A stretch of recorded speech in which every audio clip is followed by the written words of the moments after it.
Sidang tindak pidana korupsi dengan nomor register 147 Pitsus TPK 2025 PN Jakarta Pusat atas nama terdakwa Nadiem Anwar Makarim dibuka dan dinyatakan terbuka untuk umum. Kepada terdakwa kami tanyakan untuk hari ini kondisi kesehatannya bagaimana? Di on. Baik yang mulia. Baik, sehat ya. Untuk selanjutnya hari ini adalah tanggapan atas eksepsi dari terdakwa maupun penasihat hukum ya. Untuk tanggapannya sudah siap? Insya Allah siap yang mulia. Siap ya. Ada berapa halaman ini? Tidak banyak, 26 halaman. Ya? 26 halaman yang mulia. Untuk pembacanya seperti apa? Kami bacakan semua secara cepat dan hanya 26 halaman yang mulia. Baik ya. Baik. Demikian ya. Untuk terdakwa jika merasakan sesuatu hal yang mungkin agak kurang enak atau seperti apa nanti disampaikan ya. Demikian ya. Baik. Silakan kepada penuntut umum untuk membacakan tanggapannya. Baik, terima kasih yang mulia. Sebelumnya kami mohon izin dan minta maaf kami membacakan sambil duduk saja, tidak perlu berdiri yang mulia. Ya, silakan. Kejaksaan Negeri Jakarta Pusat, demi keadilan dan kebenaran berdasarkan ketuhanan yang Maha Esa, pendapat penuntut umum terhadap keberatan penasihat hukum dan terdakwa dalam perkara tindak pidana korupsi nomor 147-PIT-TPK-2025-PN JKT.PST. Majelis Hakim yang kami muliakan, terdakwa dan tim penasihat hukum serta pengunjung sidang yang kami hormati. Terima kasih kepada Majelis Hakim Pengadilan Tindak Pidana Korupsi pada Pengadilan Negeri Jakarta Pusat yang telah memimpin persidangan ini dengan memberikan kesempatan kepada kami selaku penuntut umum untuk menyampaikan tanggapan atas keberatan dari terdakwa dan penasihat hukum terhadap surat dakwaan penuntut umum nomor registrasi perkara 147-PIT-TPK-2025-PN JKT.PST tanggal 22 Desember 2025. Pada kesempatan ini kami penuntut umum juga berterima kasih kepada terdakwa dan tim penasihat hukum yang telah menyampaikan nota keberatan terhadap surat dakwaan kami. Hal mana materi keberatan tersebut, eksepsi tersebut pada kesimpulannya menyatakan bahwa surat dakwaan jaksa penuntut umum batal demi hukum dan Pengadilan Tindak Pidana Korupsi pada Pengadilan Negeri Jakarta Pusat tidak berwenang mengadili perkara. Setelah meneliti dan mencermati terhadap keberatan dari terdakwa maupun dari tim penasihat hukum sebagaimana yang telah disampaikan kepada Majelis Hakim pada persidangan tanggal 5 Januari 2006, kami penuntut umum menilai merupakan bentuk kegalauan atau kepanikan penasihat hukum dan terdakwa yang sudah tidak bisa membedakan lagi hal-hal apa yang diatur secara limitatif diatur oleh KUHP sebagai alasan mengajukan keberatan atas surat dakwaan. Penasihat hukum dan terdakwa memasukkan materi pokok perkara yang harus diuji dalam pokok perkara dan juga mengungkapkan seolah-olah penegakan hukum pidana ini dalam perkara akuo tidak berdasarkan keadilan bagi terdakwa dan penegakan hukum pidana yang dilakukan berdasarkan asumsi, persepsi, atau penilaian sepihak. Majelis Hakim yang kami muliakan, terdakwa dan tim penasihat hukum serta pengunjung sidang yang kami hormati, bahwa apa yang disampaikan oleh penasihat hukum dan terdakwa justru membuat penegakan hukum di negara kita sejak ini menjadi penegakan hukum yang kehilangan marwah karena didasarkan kepada sifat suudzon berprasangka buruk kepada penegak hukum. Dan kami lebih mengkhawatirkan hal-hal yang sifatnya perbedaan penilaian suatu peristiwa hukum yang perlu diuji di pengadilan. Apabila berbeda dengan maunya penasihat hukum, maka dilaporkan seolah-olah penegak hukum bekerja berdasarkan asumsi atau persepsi. Padahal undang-undang KUHP memberikan ruang untuk terdakwa dan penasihat hukum mengajukan upaya keberatan, seperti adanya pra-peradilan, upaya hukum banding, kasasi, bahkan sampai peninjauan kembali atau PK. Bahwa dalam perkara aku, sejak penyidikan sudah pernah diuji melalui pra-peradilan dalam menetapkan terdakwa sebagai tersangka. Dan hakim pra-peradilan menyatakan penetapan tersangka sudah sah menurut ketentuan perundang-undangan. Namun sekarang penasihat hukum dan terdakwa bersuudzon kembali seolah-olah penegakan hukum dalam perkara aku tidak memberikan keadilan bagi terdakwa. Dan seolah-olah penegak hukum bekerja berdasarkan asumsi, persepsi, atau penilaian sepihak. Bukan berdasarkan alat bukti, sehingga merampas keadilan dan martabat terdakwa. Akan tetapi penasihat hukum lupa, jika berbicara keadilan dalam hukum pidana, keadilan juga harus dilihat dari perspektif korban dari perbuatan pidana ini, yaitu anak-anak bangsa, siswa sekolah, yang mana uang negara triliunan dengan pengadaan barang atau jasa berupa laptop Chromebook tidak bisa dimanfaatkan dalam proses belajar mengajar khususnya daerah 3T dan tidak searah dengan kebijakan Presiden yang tertuang dalam Peraturan Presiden RI nomor 18 tahun 2020 tentang Rencana Pembangunan Jangka Menengah Nasional tahun 2020-2024. Majelis Hakim yang kami muliakan, terdakwa dan tim penasihat hukum serta pengunjung sidang kami hormati. Oleh karena itu, alasan keberatan yang disampaikan oleh penasihat hukum dan terdakwa yang membangun cerita seolah-olah penegak hukum yang terlibat dalam penegakan hukum dalam perkara aku yang tidak sejalan dengan keinginan penasihat hukum dan terdakwa adalah tindakan yang tidak memberikan keadilan adalah alasan keberatan yang sangat membahayakan yang mengiring opini seolah-olah penegakan hukum bekerja membuat kezoliman terhadap terdakwa. Oleh karena itu kesempatan ini kami meminta penasihat hukum biarlah membela klien terdakwanya untuk tetap fokus dengan norma-norma yang sudah diatur dalam ketentuan perundang-undangan. Apa yang diatur secara limitatif oleh KUHP tentang keberatan atas surat dakwaan sehingga penegakan hukum ini harus berjalan on the track dan tidak perlu berusaha mencari simpati dengan penggiringan opini. Untuk itu kami penuntut umum akan memberikan tanggapan atau pendapat sepanjang keberatan tersebut memiliki relevansi dengan materi keberatan sebagaimana ditentukan secara limitatif oleh undang-undang. Dilanjutkan yang mulia. Mohon izin melanjutkan majelis.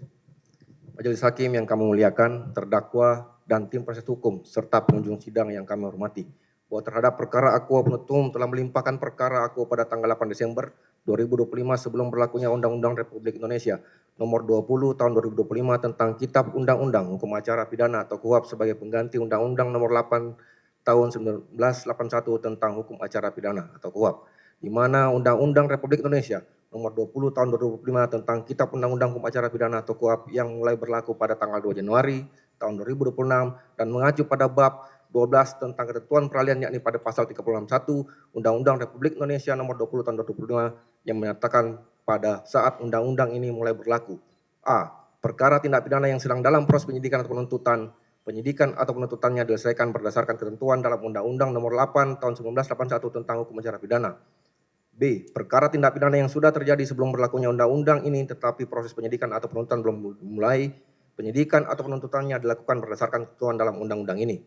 C. Perkara tindak pidana yang sudah dilimpahkan ke pengadilan dan sudah dimulai proses pemeriksaannya tetap diperiksa, diadili, dan diputus berdasarkan ketentuan dalam Undang-Undang Nomor 8 Tahun 1981 tentang Hukum Acara Pidana, kecuali untuk proses peninjauan kembali berlaku ketentuan dalam undang-undang ini. Dan D. Dalam hal perkara tindak pidana yang sudah dilimpahkan ke pengadilan tetapi proses pemeriksaan terdakwa belum dimulai, perkara diperiksa, diadili, dan diputus berdasarkan ketentuan dalam undang-undang ini. Mengingat ketentuan tersebut di atas, yakni pada poin D, di mana perkara Aqua telah dilempar pada tanggal 8 Desember 2025, tetapi proses pemeriksaan terdakwa belum dimulai, dan baru dimulai pada tanggal 5 Januari tahun 2026 setelah berlakunya Undang-Undang Republik Indonesia Nomor 20 Tahun 2025, sehingga terhadap perkara Aqua diperiksa, diadili, dan diputus berdasarkan ketentuan Undang-Undang Republik Indonesia Nomor 20 Tahun 2025 tentang Kitab Undang-Undang Hukum Acara Pidana atau KUHP. Sebelum membahas keberatan yang disampaikan oleh terdakwa dan penasihat hukum, maka untuk membatasi lingkup pembahasan permasalahan dan untuk menguruskan pemahaman mengenai keberatan atas surat dakwaan atau eksepsi, maka yang harus menjadi timbangan kebenaran kita bersama atau rujukan adalah ketentuan perundangan sebagaimana diatur dalam pasal 75 Undang-Undang Republik Indonesia Nomor 20 Tahun 2025 tentang Kitab Undang-Undang Hukum Acara Pidana atau KUHP yang menyatakan 1. Penuntut umum melimpahkan perkara ke pengadilan negeri dengan permintaan agar mengadili perkara tersebut disertai dengan surat dakwaan dalam jangka waktu paling lama 14 hari. Kedua, penuntut umum membuat surat dakwaan yang berisi A. Tanggal pendatangan berisi nama lengkap, tempat lahir, umur dan tanggal lahir, jenis kelamin, kebangsaan, tempat tinggal, agama dan pekerjaan tersangka. B. Uraian secara cermat, jelas dan lengkap mengenai tindak pidana yang dilakukan dengan menyebutkan waktu dan tempat tindak pidana dilakukan. C. Pasal undang-undang yang dilanggar dan D. Tanda tangan penuntut umum. 3. Surat dakwaan yang tidak memenuhi ketentuan sebagaimana dimaksud pada ayat 2 huruf B batal demi hukum. Adapun penerapan pasal 75 KUHP mempunyai korelasi dan berkaitan erat dengan penyusunan surat dakwaan, di mana penuntut umum dalam menyusun surat dakwaan harus cermat, jelas dan lengkap mengenai tindak pidana yang didakwakan dengan menyebutkan waktu dan tempat tindak pidana itu dilakukan, dan apabila dakwaan tidak memenuhi ketentuan pasal 75 ayat 2 huruf B KUHP tersebut, maka dakwaan batal demi hukum. Majelis Hakim yang kami muliakan, terdakwa dan tim hukum serta pengunjung sidang yang kami hormati, berdasarkan pasal 165, 160 dan pasal 206 Undang-Undang Republik Indonesia Nomor 20 Tahun 2025 tentang Kitab Undang-Undang Hukum Acara Pidana atau KUHP, terdakwa atau pidana penasihat hukum dalam mengajukan keberatan dalam hal A. Pengadilan tidak berwenang mengadili perkaranya, atau B. Dakwaan tidak dapat terima, atau C. Surat dakwaan batal demi hukum. Selanjutnya uraian masing-masing ruang lingkup keberatan tersebut di atas sebagai berikut. A. Pengadilan tidak berwenang mengadili perkaranya. Bahwa setiap pengadilan mempunyai kewenangan untuk memeriksa dan mengadili perkara. Dari sifat kewenangan mengadili ini, terdakwa atau proses hukum dapat mengajukan keberatan. Bahwa pengadilan yang bersangkutan tidak berwenang memeriksa dan mengadilinya, yang juga disebut expression of incompetency atau expression on object dalam hal pengadilan yang di lembaga perkara tidak berwenang mengadili dengan klarifikasi sebagai berikut. Keberatan tidak berwenang secara absolut.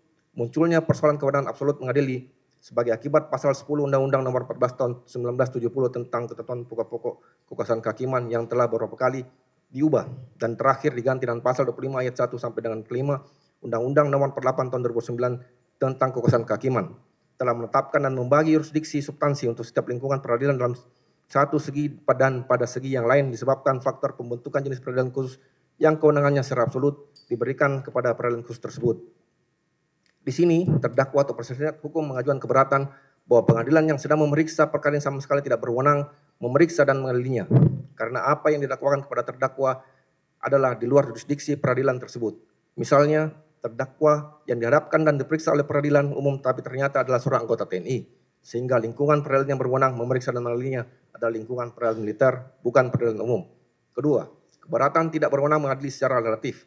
Disebut kewenangan relatif mengadili perkara atau relatif kompetensi berdasarkan pada faktor daerah hukum atau wilayah hukum suatu pengadilan. Setiap pengadilan negeri atau pengadilan tinggi terbatas wilayah atau daerah hukumnya. Pembatasan daerah hukum biasanya disesuaikan dengan sistem pemerintahan provinsi dan kabupaten atau kota. Beberapa ketentuan yang berkaitan dengan kewenangan mengadili dalam Undang-Undang Republik Indonesia Nomor 20 Tahun 2025 adalah pasal 165 dan pasal 167 KUHP, yaitu pasal 165 ayat 1. Pengadilan negeri berwenang memeriksa, mengadili dan memutus perkara tindak pidana yang dilakukan di daerah hukumnya. Ayat 2. Pengadilan negeri yang daerah hukumnya meliputi tempat tinggal terdakwa, kediaman terakhir, atau tempat terdakwa ditemukan atau ditahan, hanya berwenang mengadili perkara tersebut, terdakwa tersebut, atau tempat kediaman sebagian besar saksi yang dipanggil lebih dekat pada tempat pengadilan negeri itu daripada tempat kedudukan pengadilan negeri dan daerah hukumnya tindak pidana tersebut dilakukan. Ayat 3. Dalam hal seorang terdakwa melakukan beberapa tindak pidana dalam daerah hukum beberapa pengadilan negeri, tiap pengadilan negeri tersebut masing-masing berwenang mengadili perkara pidana itu. 4. Terhadap beberapa pidana yang satu sama lain ada sangkut pautnya dan dilakukan oleh terdakwa dalam daerah hukum beberapa pengadilan negeri, diadili oleh salah satu pengadilan negeri yang daerah hukumnya meliputi tempat tinggal terdakwa dengan melakukan penggabungan perkara pidana tersebut. 5. Dalam hal seorang terdakwa melakukan tindak pidana dalam daerah hukum beberapa pengadilan negeri yang berwenang memeriksa, mengadili, dan memutus adalah A. Pengadilan negeri yang lebih dekat dari tempat kediaman sebagian besar saksi yang dipanggil, atau B. Pengadilan negeri di tempat terdakwa ditemukan atau ditahan. Pasal 167 ayat 1. Dalam hal seseorang melakukan tindak pidana luar negeri yang dapat diadili menurut hukum negara Kesatuan Republik Indonesia, pengadilan negeri di ibu kota negara berwenang mengadili. B. Dakwaan tidak dapat diterima. Undang-undang tidak menjelaskan apa yang dimaksud dengan dakwaan tidak dapat diterima. Maka untuk memahaminya haruslah dicari dalam doktrin atau pengetahuan. Menurut Yahya Harahap Esa, dalam pembahasan permasalahan dan penerapan KUHP, disebutkan bahwa pengertian umum terhadap dakwaan tidak dapat diterima terkait dakwaan mengandung cacat formal atau mengandung kekeliruan beracara error in prosedur. Kekeliruan tersebut bisa berupa cacat mengenai orang yang didakwa, keliru, susunan atau bentuk surat dakwaan yang diajukan penuntut umum salah atau keliru. Sehubungan dengan pengertian demikian, maka dakwaan tidak dapat diterima meliputi 1. Tindak pidana yang didakwakan sedang tergantung pemeriksaannya. Misalkan apa yang didakwakan kepada terdakwa sama persis dengan perkara pidana yang sedang berjalan. Pemeriksaannya di pengadilan negeri atau tingkat banding atau kasasi. 2. Orang yang diajukan sebagai terdakwa keliru yang seharusnya orang lain sebagai pelaku tindak pidana penuntut umum telah mendakwa seseorang yang tidak memiliki hubungan hukum dan pertanggungjawaban pidana dengan tindak pidana yang didakwakan. 3. Keliru sistematika dakwaan subsidiaritas. Sistematika dakwaan subsidiaritas menempatkan tindak pidana yang lebih serius dan atau lebih berat ancamannya ditempatkan pada dakwaan primer, sedangkan tindak pidana yang lebih ringan pada dakwaan subsidiar, lebih subsidiar dan seterusnya. 4. Keliru bentuk dakwaan yang diajukan sesuai dengan peristiwa tindak pidana yang terjadi. Misalnya, dakwaan yang semestinya diajukan berbentuk kumulasi, tetapi penuntut umum mengajukan dalam bentuk subsidiaritas dan sebaliknya.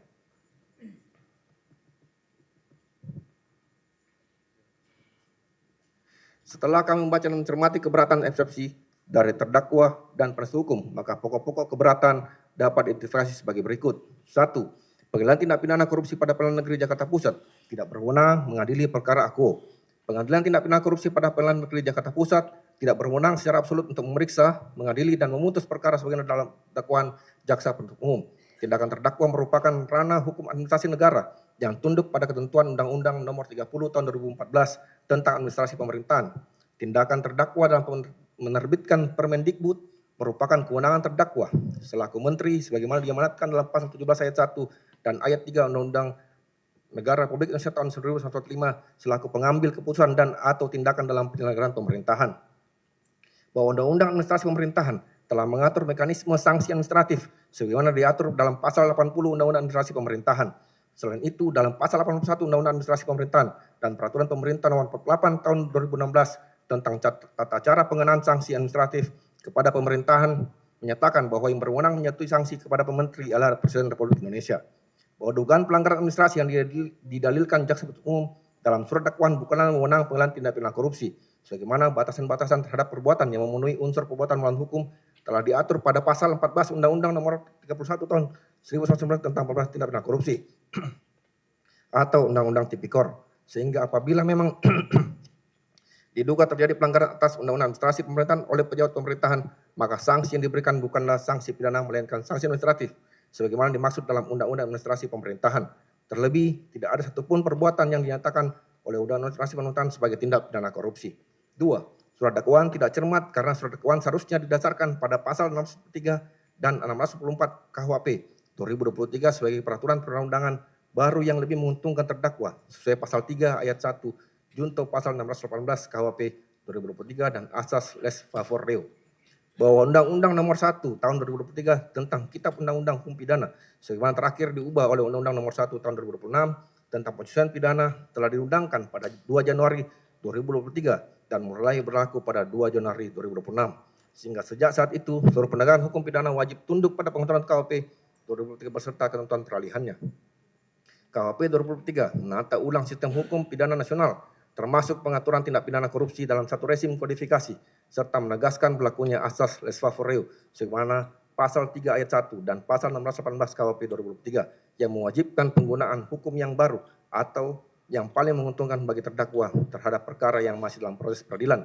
Bahwa ketentuan penutup KUHP 2023 khususnya pasal 622 ayat 1 huruf I secara tegas mencabut dan menyatakan tidak berlaku pasal 2 dan pasal 3 Undang-Undang Tipikor. Dengan demikian, sejak berlakunya KUHP 2023, jaksa penuntut umum tidak lagi memiliki dasar hukum untuk mendasarkan dakwaan pada ketentuan yang telah dicabut tersebut. Oleh karena itu, surat dakwaan akuo yang masih menggunakan pasal 2 dan pasal 3 Undang-Undang Tipikor adalah tidak cermat, bertentangan dengan asas legalitas, mengabaikan ketentuan peralihan KUHP 2023 serta melanggar prinsip les favor reo sehingga cacat hukum dan harus dinyatakan batal demi hukum.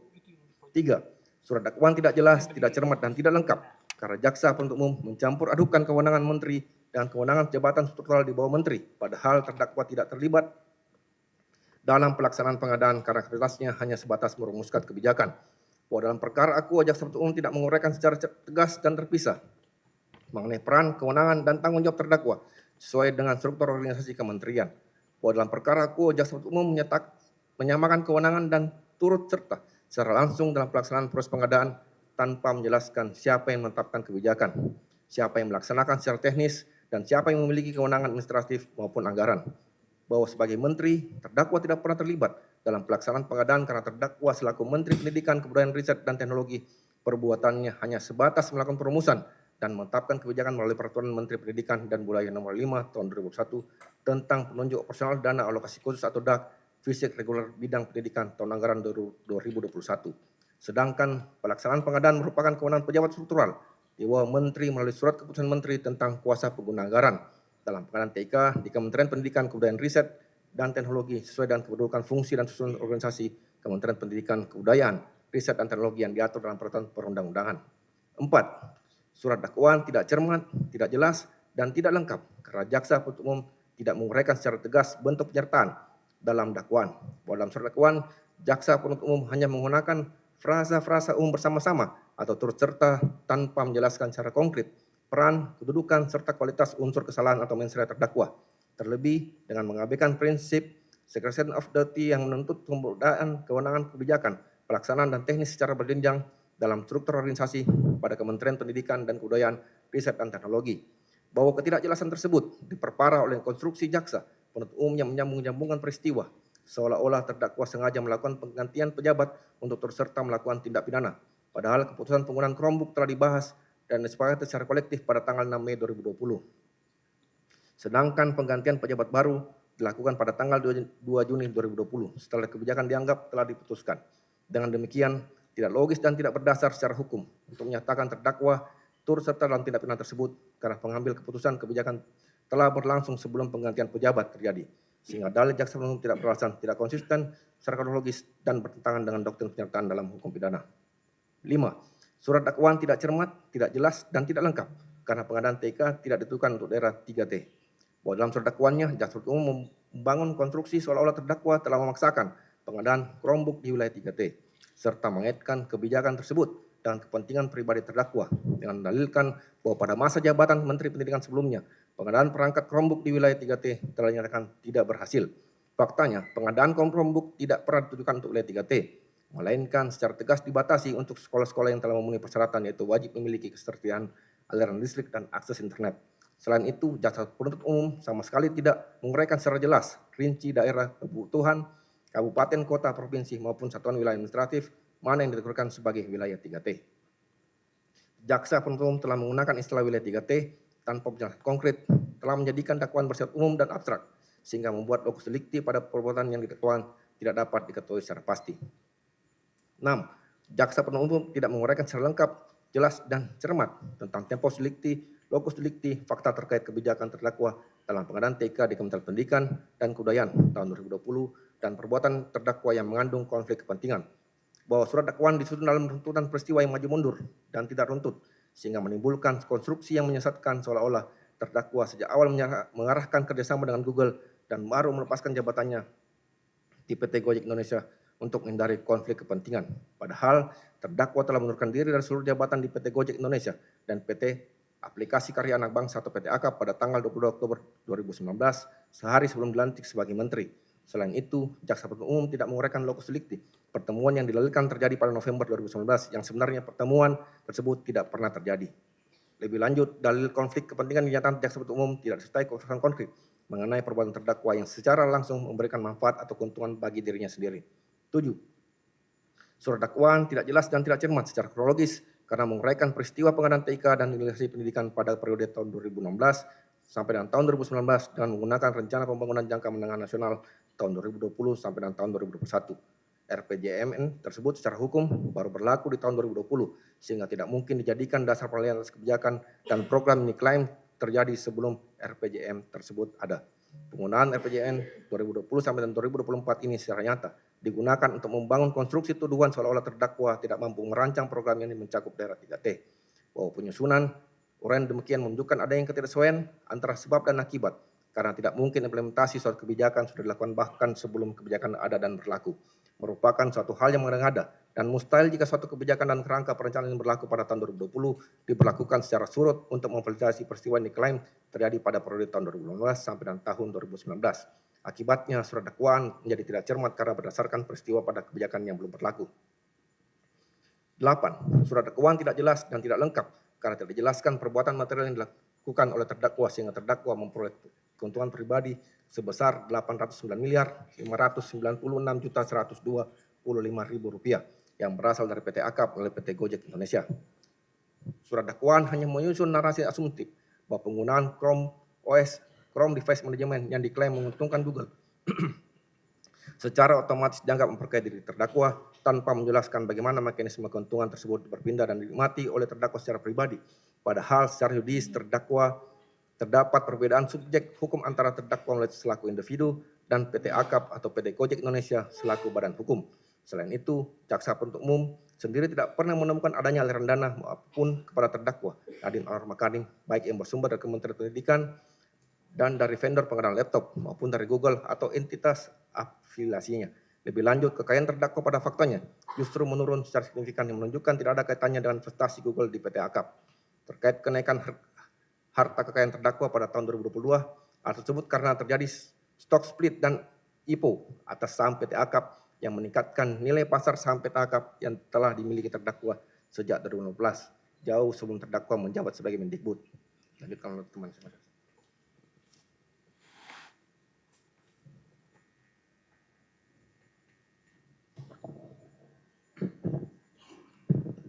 Mohon izin melanjutkan. 9.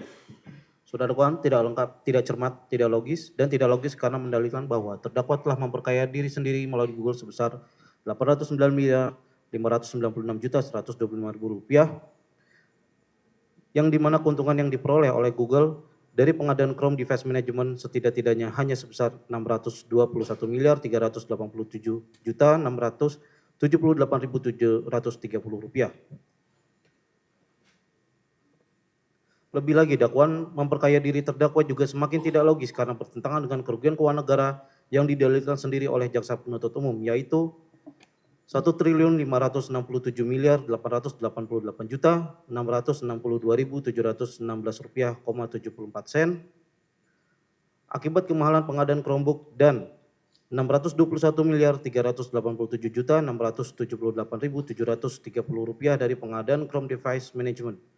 Google tidak memperoleh keuntungan dari pengadaan perangkat keras maupun lisensi Chrome OS yang bersifat gratis, melainkan semata-mata dari layanan berlangganan CDM senilai sekitar $38 Amerika Serikat per unit, sehingga total pendapatan Google dari CDM periode 2020 sampai dengan 2022 hanya sebesar 621.387.678.730 rupiah. Oleh karena itu, secara logis dan matematis tidak mungkin terdakwa telah memperkaya diri sebesar 809.596.125.000 rupiah melalui Google, karena jumlah tersebut justru melampaui satu-satunya sumber pendapatan Google yang didalilkan dalam perkara Akuo. 10. Saudara dakwaan jaksa penuntut umum tidak cermat dan tidak jelas karena jaksa penuntut umum tidak konsisten dalam menentukan metode penghitungan kerugian keuangan negara. Pada satu sisi, jaksa penuntut umum mendalilkan kerugian negara dengan pendekatan total loss, khususnya terhadap pengadaan Chrome Device Management dengan alasan pengadaan tersebut tidak diperlukan dan tidak bermanfaat, sehingga seluruh nilai pengeluaran sebesar 621.387.678.730 rupiah dianggap sebagai kerugian negara. Namun di sisi lain, dalam bagian lain surat dakwaan, jaksa penuntut umum justru menggunakan pendekatan selisih harga dalam kurung markup dengan membandingkan harga realisasi pengadaan Chromebook dengan nilai wajar, lalu menetapkan kerugian negara sebagai selisihnya. Pendekatan ini secara hukum mengakui bahwa barang hasil pengadaan benar-benar ada, diterima, dan memiliki nilai manfaat, sehingga bertentangan dengan asumsi total loss. Dua metode ini menyebabkan objek, metode, dan besaran kerugian keuangan negara menjadi kabur dan tidak pasti. 11. Sudah dakwaan, jaksa penuntut umum tidak jelas dan multitafsir karena konstruksi kerugian keuangan negara yang diajukan tidak konsisten dan tidak transparan. Jaksa penuntut umum mencantumkan angka kerugian keuangan negara sebesar 1.567.888.662.716 rupiah, 74 sen berdasarkan laporan hasil audit BPKP. Namun pada saat yang sama juga mendalilkan kerugian terpisah sebesar 621.387.678.730 rupiah dari pengadaan Chrome Device Management tanpa penjelasan yang tegas apakah kerugian CDM tersebut telah termasuk atau justru berada di luar hasil audit BPKP. Ketidakjelasan ini menimbulkan ambiguitas pada objek, sumber, dan metode penghitungan kerugian keuangan negara yang didakwakan. 12. Sudah dakwaan jaksa penuntut umum dalam perkara Akuo belum memenuhi syarat untuk dilimpahkan ke pengadilan tindak pidana korupsi pada Pengadilan Negeri Jakarta Pusat karena berkas perkara terdakwa belum lengkap. Pada faktanya sampai dengan nota keberatan ini dibacakan, terdakwa tidak menerima alat bukti secara lengkap, yaitu terdakwa tidak menerima daftar barang bukti dan laporan hasil penghitungan kerugian keuangan negara yang seharusnya menjadi dasar utama konstruksi perkara yang didakwakan oleh jaksa penuntut umum. 13. Jaksa penuntut umum telah menghalangi hak sekaligus kewajiban terdakwa untuk melaksanakan pembuktian terbalik sebagaimana diatur dalam Undang-Undang Tipikor karena melimpahkan perkara Akuo ke tahap persidangan tanpa melengkapi dan membuka seluruh alat bukti yang digunakan untuk menuduh terdakwa, khususnya dokumen audit BPKP dan daftar alat bukti. 14. Majelis Hakim yang mulia, terdakwa secara terbuka dan kooperatif menyatakan kesiapan untuk melakukan pembuktian terbalik sebagaimana dijamin dalam pasal 37 Undang-Undang Pemberantasan Tindak Pidana Korupsi. Kesiapan tersebut merupakan hak konstitusional terdakwa untuk membuktikan bahwa dirinya tidak melakukan tindak pidana korupsi, tidak memperoleh keuntungan pribadi, tidak memperkaya diri sendiri maupun orang lain, serta tidak memiliki harta kekayaan yang tidak seimbang dengan penghasilan yang sah. 15. Terdakwa menyatakan keberatannya dalam nota keberatan pribadi yang pada pokoknya menyatakan bahwa penuntut umum tidak jelas, tidak cermat, dan tidak lengkap dalam menyusun dakwaan, antara lain karena a. Tidak adanya basis argumen terhadap keputusan perpindahan dari sistem operasi Windows ke Chrome OS. B. Penghitungan kerugian negara yang dilakukan oleh BPKP baru dikeluarkan setelah ditetapkan sebagai tersangka. C. Telah memperkaya diri sendiri sebesar 809 miliar rupiah yang berasal dari PT Akap yang berasal dari PT Gojek Indonesia dan tercatat dalam LHKPN pada tahun 2022. D. Tidak dijelaskannya peran terdakwa dalam pengadaan Chromebook. Ramawi 4. Tanggapan atau pendapat jaksa penuntut umum. Bahwa surat dakwaan atas nama Nadiem Anwar Makarim tanggal 5 Desember 2025 telah memenuhi syarat yang telah ditentukan dalam pasal 72 ayat 2 huruf B Undang-Undang Nomor 20 Tahun 2025 tentang KUHP, yaitu penuntut umum membuat surat dakwaan yang berisi tanggal penandatanganan, nama lengkap, tempat lahir, umur dan tanggal lahir, jenis kelamin, kebangsaan, tempat tinggal, agama, dan pekerjaan tersangka. B. Uraian secara cermat, jelas, dan lengkap mengenai tindak pidana yang didakwakan dengan menyebutkan waktu dan tempat tindak pidana dilakukan. C. Pasal undang-undang yang dilanggar, dan D. Tanda tangan penuntut umum. Dan secara umum, materi keberatan dalam kurung eksepsi dari terdakwa dan penasihat hukum terdakwa tersebut merupakan materi pokok perkara dengan penjelasan sebagai berikut. Meskipun pada pokoknya menyebutkan dakwaan penuntut umum batal demi hukum sebagaimana dalam pasal 72 ayat 2 KUHP karena tidak disusun secara cermat, jelas, dan lengkap sebagaimana syarat menyusun dakwaan dalam pasal 75 ayat 2 huruf B KUHP. Namun kenyataannya yang dipersoalkan dalam nota keberatan terdakwa dan tim penasihat hukum terdakwa adalah mengenai kebenaran materi pokok perkara yang baru akan diperiksa.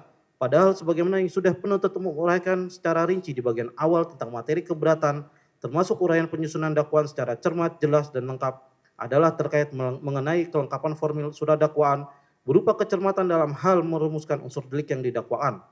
Uraian cara tindak pidana yang dilakukan oleh terdakwa secara cermat, jelas, dan lengkap secara garis besarnya, serta menyebutkan secara cermat, jelas, dan lengkap mengenai keadaan-keadaan yang melekat pada saat tindak pidana terjadi, sehingga penuntut umum menanggapi bahwa keberatan terdakwa atau penasihat hukum tidak termasuk dalam lingkup yang dapat diajukan keberatan dan tidak sesuai dengan yang telah ditentukan dalam pasal 164 KUHP junto pasal 75 ayat 2 huruf B KUHP, dan semestinya apa yang menjadi bahan keberatan terdakwa atau penasihat hukum sekarang menjadi materi yang masuk pada pembelaan terdakwa nantinya pada bagian analisa yuridis terhadap fakta-fakta hukum yang terungkap di persidangan nantinya dalam kurung pokok perkara. Namun sebagai wujud penghormatan penuntut umum terhadap proses hukum yang ada, maka penuntut umum akan memberikan ulasan dan tanggapan beberapa hal sebagai berikut. Dilanjutkan JPU.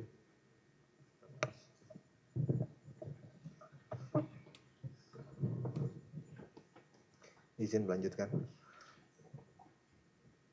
1. Keberatan terkait pengadilan tindak pidana korupsi pada Pengadilan Negeri Jakarta Pusat tidak berwenang mengadili perkara akuo. Bahwa surat dakwaan disusun berdasarkan berkas perkara hasil penyidikan dengan dugaan tindak pidana korupsi yang melanggar ketentuan primer pasal 2 ayat 1 junto pasal 18 Undang-Undang Nomor 31 Tahun 99 tentang pemberantasan tindak pidana korupsi sebagaimana diubah dengan Undang-Undang Nomor 20 Tahun 2001 tentang pemberantasan tindak pidana korupsi junto pasal 55 ayat 1 ke 1 Kitab Undang-Undang Hukum Pidana.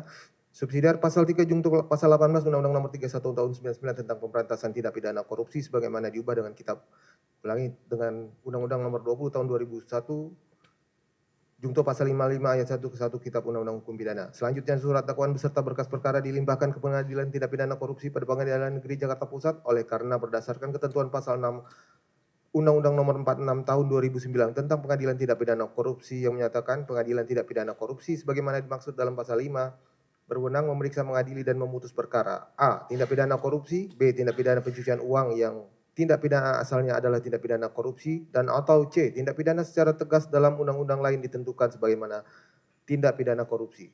Sehingga berdasarkan ketentuan tersebut, maka Pengadilan Tindak Pidana Korupsi pada Pengadilan Negeri Jakarta Pusat berwenang untuk memeriksa, mengadili, dan memutus perkara tindak pidana korupsi atas nama terdakwa Nadiem Anwar Makarim.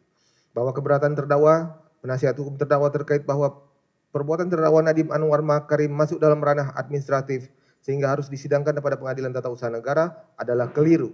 Dikarenakan unsur-unsur yang terdapat dalam ketentuan pidana yang didakwakan tersebut telah diuraikan secara jelas, cermat, dan lengkap berdasarkan fakta perbuatan yang telah dilakukan oleh terdakwa dalam uraian surat dakwaan. Dalam hukum pidana berlaku asas actus non facit reum nis mensit rea. Dalam suatu perbuatan tidak membuat orang bersalah kecuali pikirannya juga jahat. Mengenai adanya perbuatan melawan hukum dalam ranah administrasi menjadi sebuah tindak pidana korupsi setidaknya memenuhi 3 kriteria diantaranya. 1. Penyalahgunaan wewenang secara pidana, bukan sekedar kesalahan prosedur administratif error, tetapi penggunaan wewenang untuk tujuan yang menyimpang dari maksud pemberian wewenang tersebut. 2.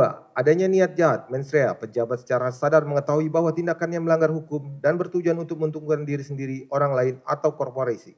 Dan ketiga, kerugian keuangan negara. Pelanggaran prosedur tersebut menyebabkan berkurangnya kekayaan negara secara nyata dan pasti.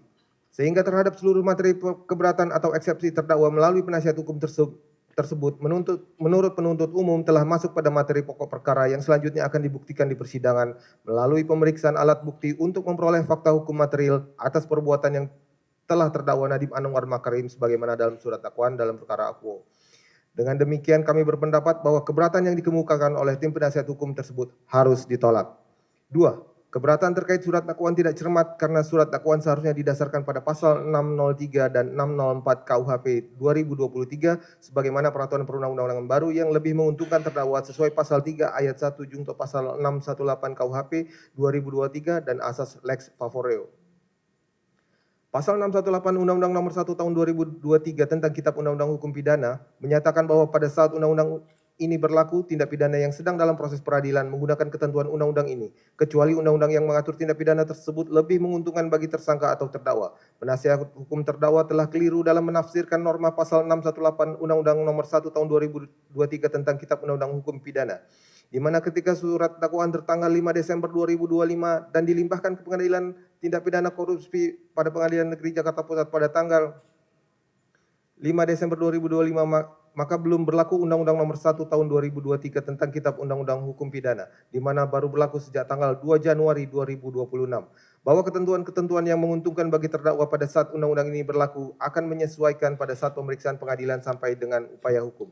Sedangkan terkait dengan pasal dakwaan pada terdakwa tetap mengacu pada pasal 2 atau pasal 3 Undang-Undang Nomor 31 Tahun 99 tentang Pemberantasan Tindak Pidana Korupsi sebagaimana diubah dengan Undang-Undang Nomor 20 Tahun 2001 tentang Pemberantasan Tindak Pidana Korupsi berdasarkan pada asas keberlakuan hukum. Dengan demikian kami berpendapat bahwa keberatan yang dikemukakan oleh tim penasihat hukum tersebut harus ditolak. 3. Keberatan terkait surat dakwaan tidak jelas, tidak cermat, dan tidak lengkap karena jaksa penuntut umum mencampur adukan kewenangan menteri dengan kewenangan jabatan struktural di bawah menteri, padahal terdakwa tidak terlibat dalam pelaksanaan pengadaan karena kapasitasnya hanya sebatas merumuskan kebijakan. Terhadap seluruh materi keberatan atau eksepsi terdakwa melalui penasihat hukum tersebut menurut penuntut umum telah masuk pada materi pokok perkara yang selanjutnya akan dibuktikan di persidangan melalui pemeriksaan alat bukti untuk memperoleh fakta hukum material atas perbuatan terdakwa Nadiem Anwar Makarim sebagaimana dalam surat dakwaan dalam perkara akuo. Dengan demikian kami berpendapat bahwa keberatan yang dikemukakan oleh tim penasihat hukum tersebut harus ditolak. 4. Keberatan terkait surat dakwaan tidak cermat, tidak jelas, dan tidak lengkap karena jaksa penuntut umum tidak menguraikan secara tegas bentuk penyertaan dalneming dalam dakwaan.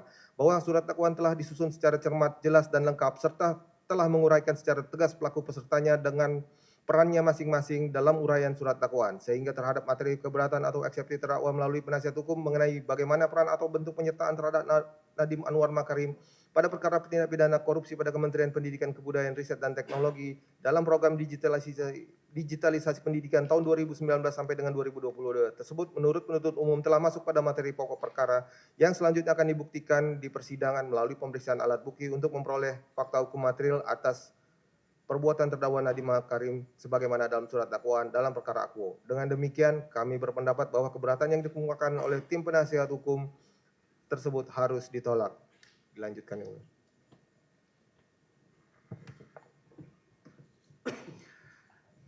5. Keberatan terkait surat dakwaan tidak cermat, tidak jelas, dan tidak lengkap karena pengadaan TIK tidak ditujukan untuk daerah 3T, terluar, tertinggal, terdepan. Bahwa keberatan penasihat hukum terdakwa telah masuk dalam materi pokok perkara. Dengan demikian kami berpendapat bahwa keberatan yang dikemukakan oleh tim penasihat hukum tersebut harus ditolak. 6. Keberatan terkait jaksa penuntut umum tidak menguraikan secara lengkap, jelas, dan cermat tentang tempus delicti, locus delicti, fakta terkait kebijakan terdakwa dalam pengadaan TIK di Kementerian Pendidikan dan Kebudayaan tahun 2020, dan perbuatan terdakwa yang mengandung konflik kepentingan. bahwa keberatan penasihat hukum terdakwa telah masuk dalam materi pokok perkara. Dengan demikian kami berpendapat bahwa keberatan yang dikemukakan oleh tim penasihat hukum tersebut harus ditolak. 7. Keberatan terkait surat dakwaan tidak jelas dan tidak cermat secara kronologis karena menguraikan peristiwa pengadaan TIK dan digitalisasi pendidikan pada periode tahun 2016 sampai 2019 dengan menggunakan rencana pembangunan jangka menengah nasional tahun 2020 sampai 2021. RPJMN tersebut secara hukum baru berlaku di tahun 2020 sehingga tidak mungkin dijadikan dasar penilaian atas kebijakan dan program yang diklaim terjadi sebelum RPJMN tersebut ada.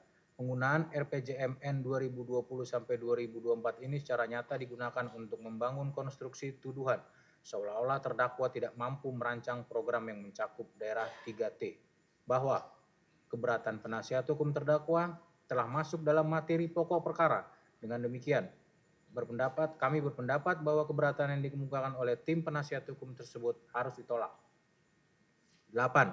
Keberatan terkait surat dakwaan tidak jelas dan tidak lengkap karena tidak dijelaskan perbuatan material yang dilakukan oleh terdakwa sehingga terdakwa memperoleh keuntungan pribadi sebesar 809.596.125.000 rupiah yang berasal dari PT Akap melalui PT Gojek Indonesia. Bahwa keberatan penasihat hukum terdakwa telah masuk dalam materi pokok perkara. Dengan demikian kami berpendapat bahwa keberatan yang dikemukakan oleh tim penasihat hukum tersebut harus ditolak. 9. Keberatan terkait surat dakwaan tidak cermat dan tidak logis karena mendalilkan bahwa terdakwa telah memperkaya diri sendiri melalui Google sebesar 809.596.125.000 rupiah yang dimana keuntungan yang diperoleh oleh Google dari pengadaan Chrome Device Management tidak-tidaknya hanya sebesar 627.678.730 rupiah. Bahwa keberatan penasihat hukum terdakwa telah masuk dalam materi pokok perkara. Dengan demikian kami berpendapat bahwa keberatan yang dikemukakan oleh tim penasihat hukum tersebut harus ditolak. 10. Keberatan terkait surat dakwaan jaksa penuntut umum tidak cermat dan tidak jelas karena jaksa penuntut umum tidak konsisten dalam menentukan metode perhitungan kerugian keuangan negara. Bahwa keberatan penasihat hukum terdakwa telah masuk dalam materi pokok perkara. Dengan demikian kami berpendapat bahwa keberatan yang dikemukakan oleh tim penasihat hukum tersebut harus ditolak. 11.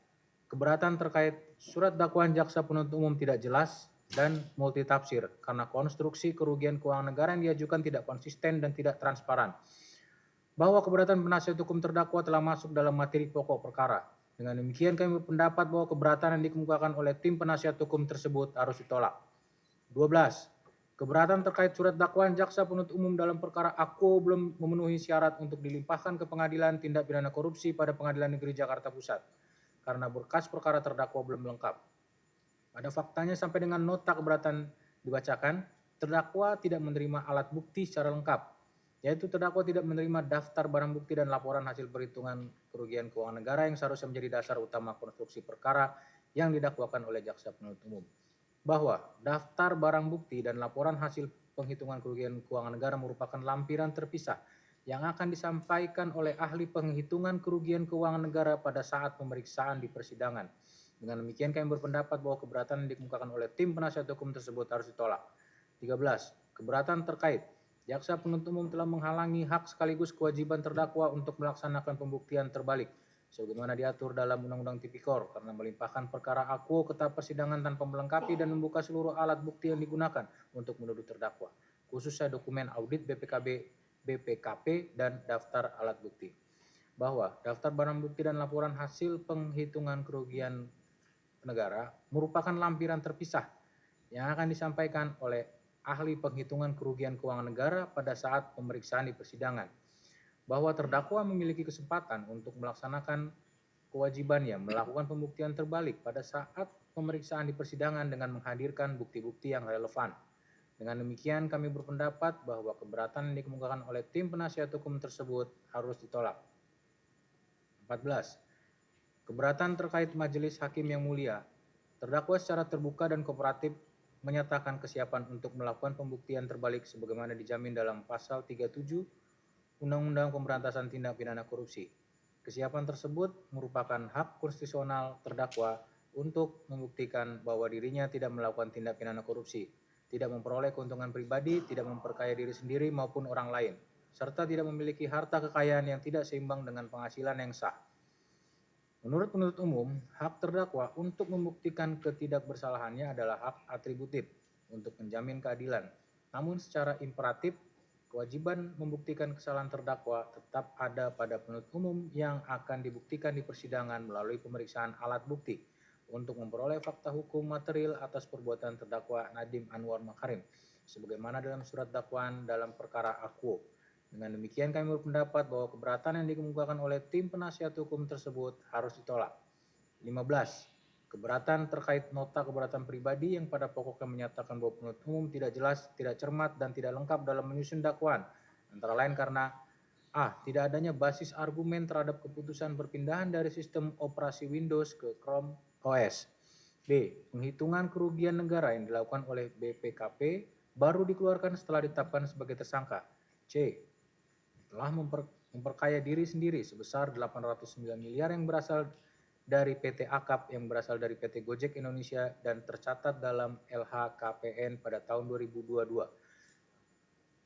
D. Tidak dijelaskannya peran terdakwa dalam pengadaan Chromebook. Terhadap seluruh materi keberatan atau eksepsi yang disampaikan secara pribadi oleh terdakwa tersebut, menurut penuntut umum telah masuk pada materi pokok perkara yang selanjutnya akan dibuktikan di persidangan melalui pemeriksaan alat bukti untuk memperoleh fakta hukum material atas perbuatan terdakwa Nadiem Anwar Makarim, sebagaimana dalam surat dakwaan dalam perkara Aquo.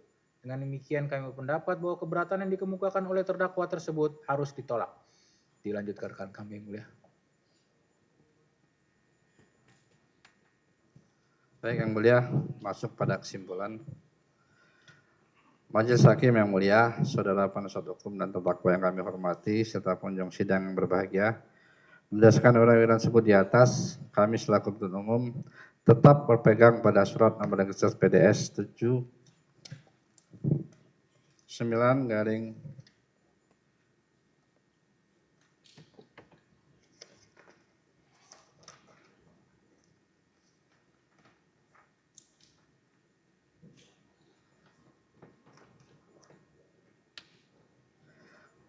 M.1.10 garing FT.1 garing 11 garing 2005 tanggal 5 Desember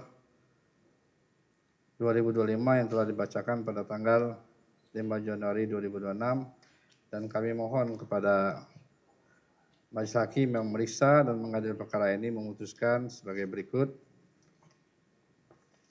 A. Menyatakan surat dakwaan penuntut umum nomor berkes perkara PDS 79 garing M.1.10 garing FT.1 garing 11 garing 2025 tanggal 5 Desember 2025 yang telah dibacakan pada tanggal 5 Januari 2026 pada Pengadilan Tindak Pidana Korupsi pada Pengadilan Negeri Jakarta Pusat sudah disusun secara cermat, jelas, dan lengkap dalam surat dakwaan setelah memenuhi ketentuan pasal 75 KUHP. B. Menyatakan keberatan dari tim penasihat hukum dan terdakwa Nadiem Anwar Makarim tidak dapat diterima atau ditolak seluruhnya. C. Melanjutkan pemeriksaan materi pokok perkara ini. Demikian tanggapan atas nota keberatan eksepsi ini kami sampaikan dan diserahkan dalam persidangan hari Kamis tanggal 8 Januari 2026 atas perhatian Majelis Hakim yang mulia. Kami ucapkan terima kasih. Jakarta 8 Januari 2006, penuntut umum Radiadi SIPH, Jaksa Utama Pertama ditandatangani. Terima kasih yang mulia. Baik, terima kasih. Untuk selanjutnya bisa diserahkan sekaligus dengan soft copy-nya.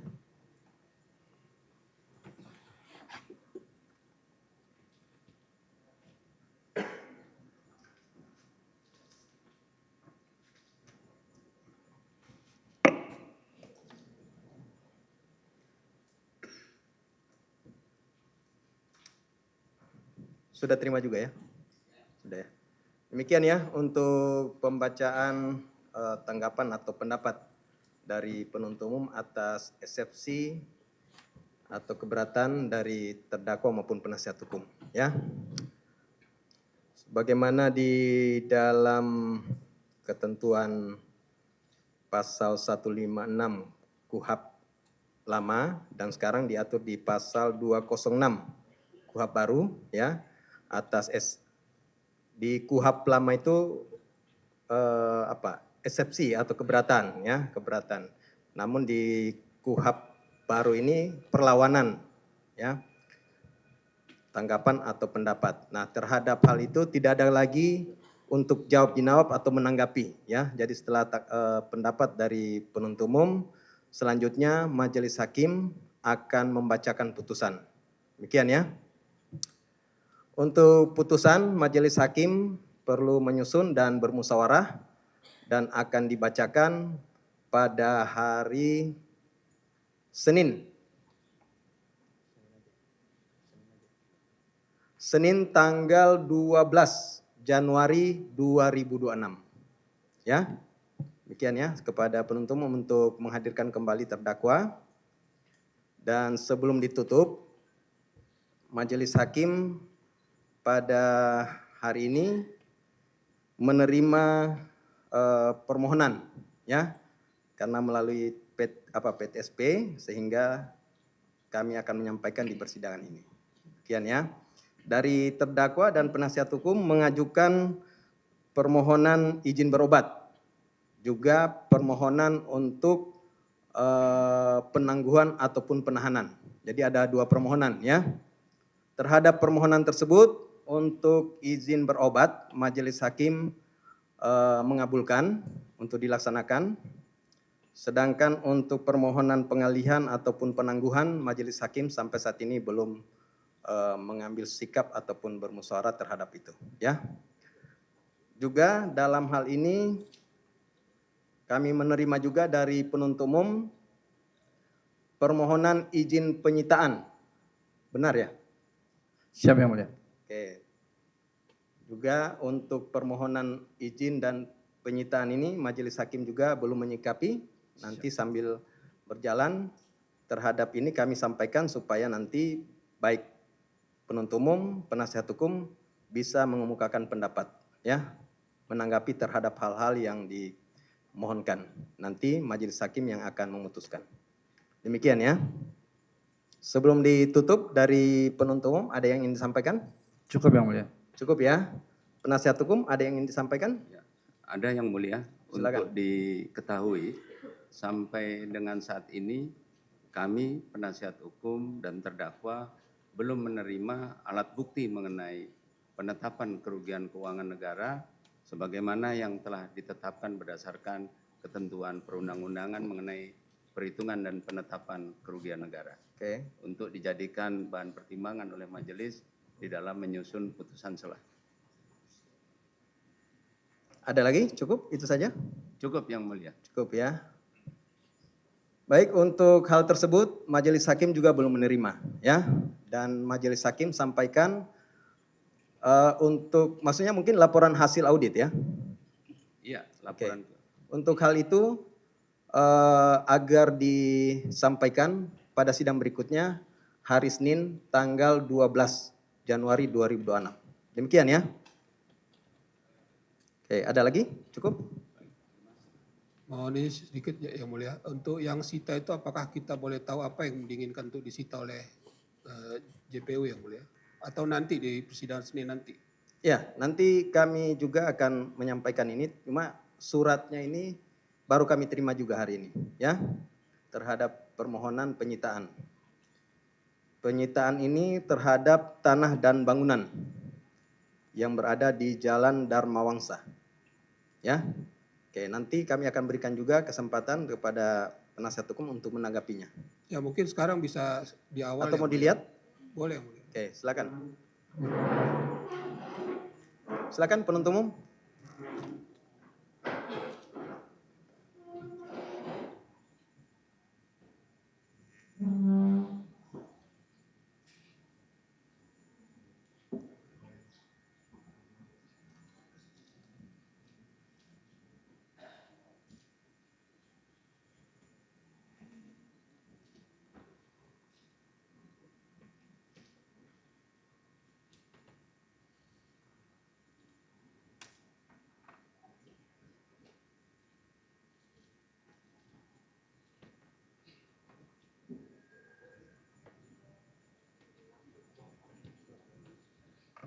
Silakan kembali.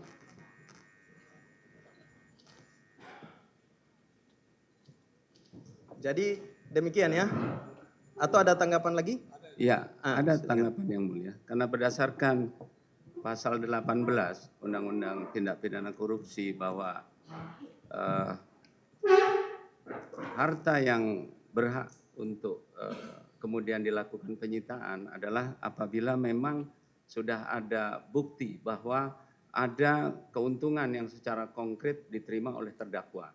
Nah, dengan sampai saat ini mengenai perhitungan kerugian negara itu juga belum kami terima, karena kemudian di dalam perhitungan tersebut juga tentunya harus disebutkan berapa jumlah keuntungan yang secara konkret diterima oleh terdakwa. Oleh karenanya berdasarkan pasal 18, maka tindakan penyitaan tersebut merupakan tindakan yang berlawanan dengan undang-undang dan kemudian bertentangan juga dengan perlindungan hak-hak terdakwa. Oleh karena itu secara lisan dengan ini kami menyatakan keberatan dan mohon hal ini untuk menjadi pertimbangan Majelis Hakim yang mulia. Baik ya. Artinya begini, Majelis Hakim hanya ingin menyampaikan terhadap hal-hal yang disampaikan baik penuntut umum maupun penasihat hukum, kami buka sini supaya fair ya.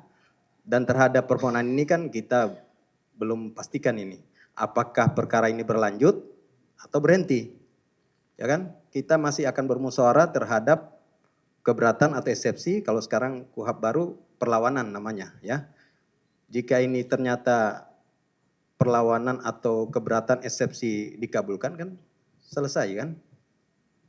Demikian. Jadi terhadap itu kami belum menyikapi, tetapi hanya menyampaikan bahwa ada permohonan baik dari penasihat hukum maupun penuntut umum. Jadi kita terbuka Pak. Ya, karena diajukan di luar persidangan. Ya. Demikian ya. Untuk terdakwa ada hal lagi yang mau disampaikan? Cukup ya? Baik. Untuk selanjutnya kami tunda dan akan membuka kembali persidangan ini pada hari Senin tanggal 12 Januari 2026 dengan agenda pembacaan putusan dengan perintah kepada penuntut umum untuk menghadirkan terdakwa pada persidangan yang telah ditetapkan. Demikian sidang nyatakan selesai dan ditutup.